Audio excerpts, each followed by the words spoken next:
নমস্কাৰ আপোনালোকে চাবলৈ আৰম্ভ কৰিছে টাইমছ নিউজ টুডে ষ্টুডিঅ'ত মই হিৰক আৰু দিবলৈ ওলাইছো দিনটোৰ অন্য এক গুৰুত্বপূৰ্ণ খবৰ ৰাজ্যত ক্ৰমাৎ বৃদ্ধি পোৱা হাতী মানুহৰ সংঘাত ৰোধ কৰাত কিছু সফল হৈছে দ্য কৰবেট ফাউণ্ডেশ্যন নামৰ বেচৰকাৰী সংগঠনটো কলিয়াবৰ তথা কাজিৰঙা ৰাষ্ট্ৰীয় উদ্যানৰ দাঁতিকাষৰীয়া তেতুলগুৰি আৰু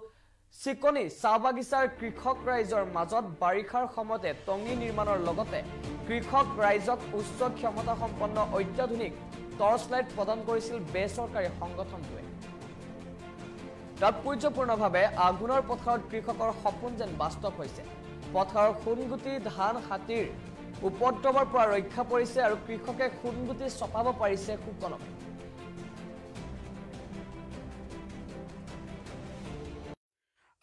দ্য কৰবেট ফাউণ্ডেশ্যন নামৰ এটা NGO কাজিৰঙাত কাম কৰি আছে আৰু এই কৰবেট ফাউণ্ডেশ্যনৰ উদ্যোগত যিটো টঙি আপোনালোকে দেখা পাইছে এনেকুৱা অকল ইয়াতে নহয় এইটো ৰাঙলৈ এলেকা পৰে ইয়াৰ পৰা একেবাৰে মিছালৈকে কলিয়াবৰ সেই বিস্তীৰ্ণ প্ৰায় 15-20 কিলোমিটাৰ এলেকা কাষে কাষে 28টা টঙি আৰু 28টা উচ্চ ক্ষমতা সম্পন্ন টৰ্চ লাইট তেওঁলোকে যোগান ধৰিছে যাৰ ফলত কি হৈছে আমাৰ যিসকল কৃষক ৰাইজ আছে কৃষক ৰাইজৰ প্ৰায়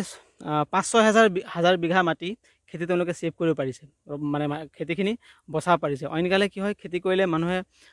আধাখিনি খেতি তেওঁলোকে ঘৰলৈ নিয়ে আৰু আধাখিনি হাতীয়ে খায় এবাৰ 90 to 95% মানে খেতি মানুহৰ সেভ হৈছে আৰু ইয়াৰ মূলতে হৈছে দ্য কৰবেট ফাউণ্ডেশ্যন তেওঁলোকে যি টঙি আৰু টৰ্চ লাইট যোগান ধৰিছে তাৰ কাৰণে কৃষক ৰাইজে হাতীখিনিক মানে খেতিলৈ অহাৰ পৰা মানে দূৰতে ৰাখিব পাৰিছে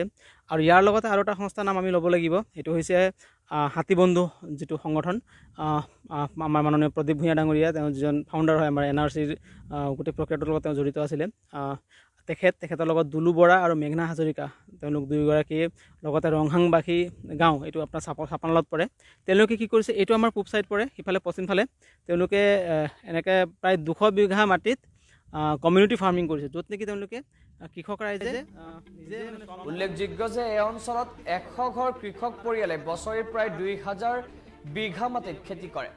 নিজৰ খেতিডৰাৰ ফসল ৰক্ষা পৰাত আনন্দিত হৈছে কৃষক ৰাইজ টঙি ঘৰত দিনে নিশা পহৰা দিয়াৰ ব্যৱস্থা কৰি দিয়াৰ বাবে হাতীৰ উপদ্ৰৱৰ পৰা ৰক্ষা পৰিছিল পথাৰ